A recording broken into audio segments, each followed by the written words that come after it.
Friends, this is Monowar Hussain once again, and you know the gentleman, Mr. Nasser Nafis Choudhury. And today we are going to talk about an interesting topic, that is China is upcoming the economic superpower of the world. And now I will talk with the man, and Mr. Nafis, you know, Donald Trump banned the TPP, Trans-Pacific Partnership, which was mainly created to dominate China. As this TPP is banned, so China will get a great opportunity to enhance their economic flourishment. What do you think? Yes.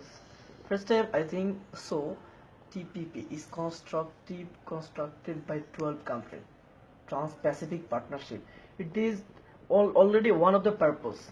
One of the purpose that they always wanna how to dominate the China, how to persecute the China, and they always wanna, and they already just such like they're slightly success, not really and entirely success. Got it? And next, when Donald Trump was elected for this president in America, he's banned this treaty, and now China is free because there is a relationship with these 12 countries, such like the America and another country, Japan or Australia or New Zealand, any other country, because they have one of the purpose how to dominate China. But now it is already has banned.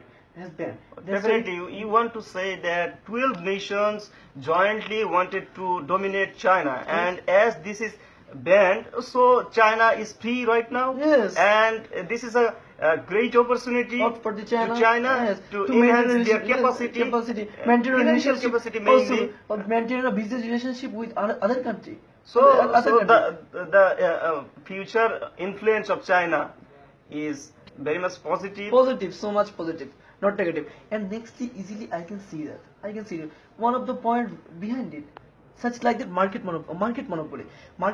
That thing, just we are indigent country. Bangladesh is indigent country, but Saudi Arabia is so much powerful country. That is so much just rising economic country. But we are indigent country.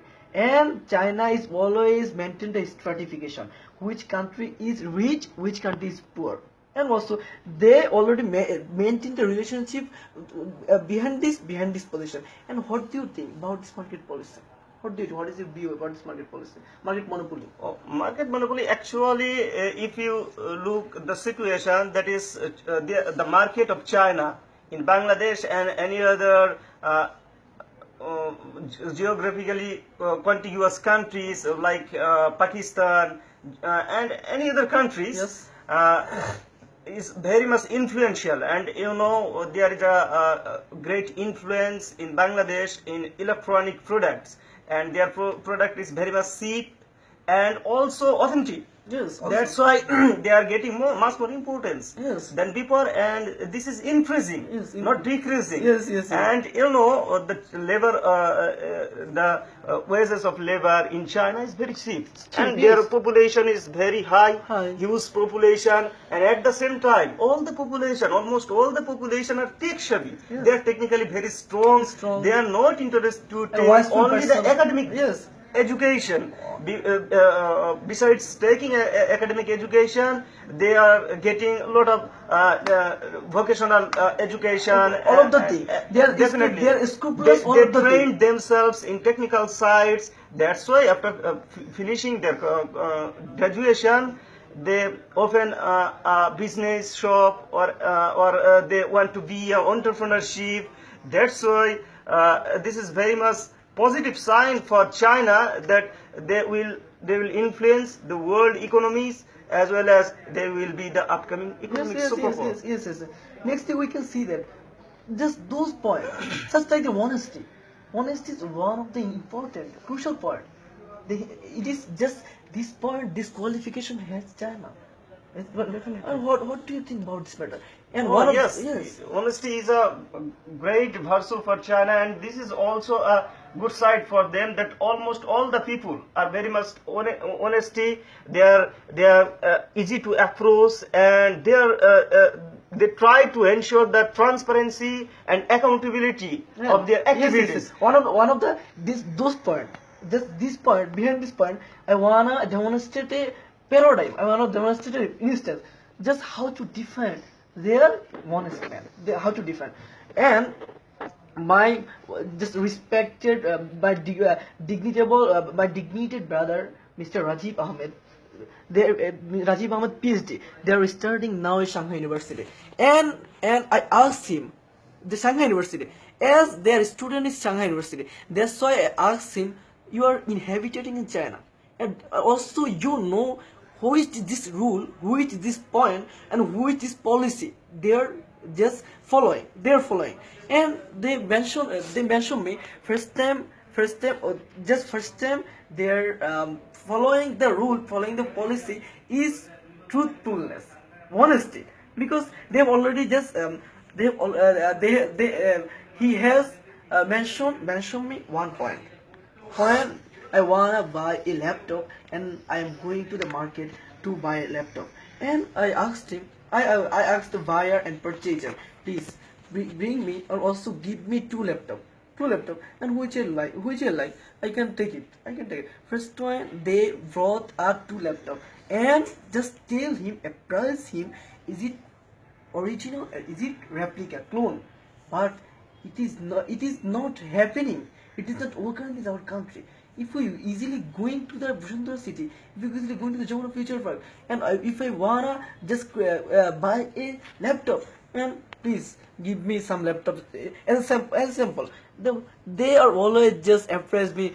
Both are original. They never thought. It implies that the businessmen of Bangladesh try to deceive people. Yes, deceive people. Whatever their product quality is, they try to hide it, and they want to say that this is good, and gradually it impacts the national economy, and it decreases the flow of economics. And you know, there are another reason of China as a economic influential country, you know, that is GDP. From 1970 to 2000 or 2005, the rate of GDP in China was 13%, and this is the record GDP. Yes, record GDP. And that's why they had got a huge opportunity to revamp their economies. Yes. And finally, in these 21st centuries, they have become as a superpower in economics. And next we will just show that, we will see that easily those things, diligence is much more crucial point, and why they're just how to define their just diligence man, they are industrious man, first time already industrious man, but how to define? I think that one of the paradigm, because they just their holiday is 2 days, Saturday and Sunday, and once their president close the one day which day is not holiday, such like the Tuesday and Wednesday, and all of the people come to the city and against this position and protest this position. Why? Our president already stopped it. Why? Our president already created a holiday. It is not holiday. We cannot go into our job sector. And if we follow this position, so Chinese people less enjoy their holidays and try to work out in holidays also, and thus they create they increase their capacity, economic capacity mainly. And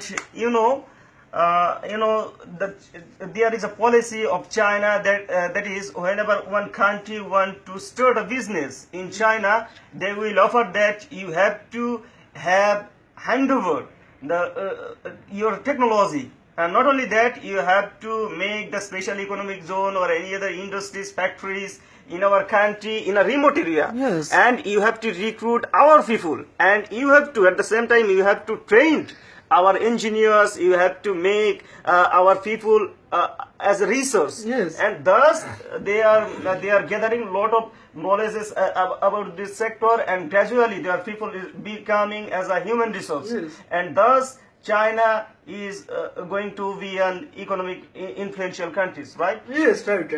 Next time we will see that one of the point, all of the man is mentioned that America is economic superpower of the world. But according to PPP, private partnership policy, we can easily see that according to PPP, they mention us, not America. China is economic upcoming superpower of the world, not America. If we interpret that policy, if we interpret that just experiment, we can easily see that is it right, not wrong, because they have so much experience and they have so much skill, sagacious thing, such like that we can easily see that honesty, diligence, and Higher just GDP, and they maintain geopolitics and any other thing, technical capacity, so much.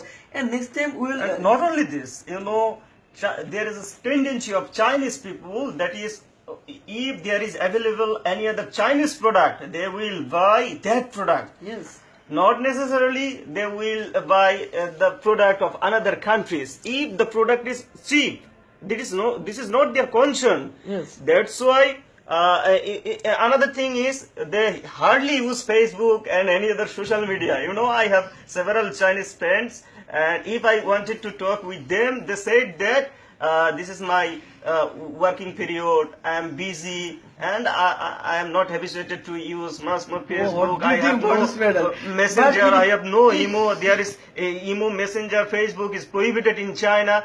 Just think about their mental side. Yes. How they think, how they operate the country. And China practice a new form of socialism. They are existing 50% democratic system and 50% socialistic system. And if Chinese people or Chinese government want to take any reforms or want to take any developmental activities, they can easily do it, and they can do it with high speed, because there is no opposition.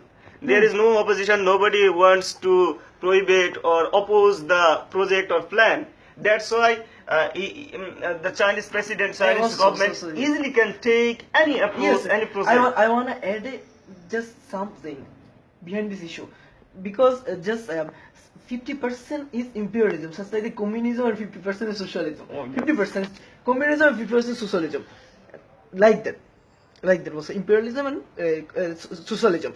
Because just if they are defined on this capacity, this experience, just this experiment, only communism, imperialism, and not socialism. That time it is easily occurring that is it right or wrong. They wanna just suspect about this animator, but they are maintaining the 50% socialism and 50% imperialism. That time they easily defend or easily just classified that which this issue is good from this imperialism, which this issue is good socialism. They always combine those things. Definitely, and this unique form of government they made successful. And I want to say about one thing. In previous times, China didn't offer any countries for FDI and multinational companies, but recently the trend has been changed, and they are inviting other countries to invest China, and they are opening the door to establish multinational companies in China. Do you think this will decrease their flow of economics? No. Because if we just invest in another company, which company wanna establish this thing, just I've already created one of this company, and I have no resource. And Chinese company, all of the Chinese company, all of the another person in China have the resource. That's why I will always get ahead from this Chinese person. That's why it is so much inescapable. It is not failable. I think that it is not follow. It is not any other issue to follow the Chinese economy.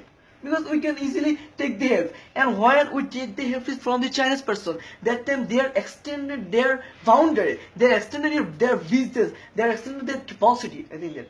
Got it? And next, just we can easily see that one of the point is China first. Already you know about this issue. I said it maybe. China was already mentioned. Yes. Oh yes.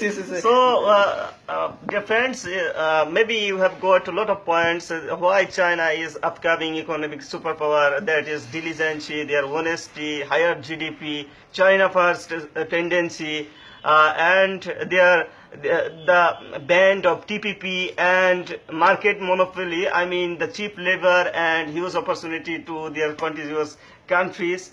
That's why China is becoming a economic superpower in the country. And actually, personally, I enjoyed this moment very much with Mr. Nasir, and hopefully you all enjoyed a lot. Thank you very much, each of you, to spend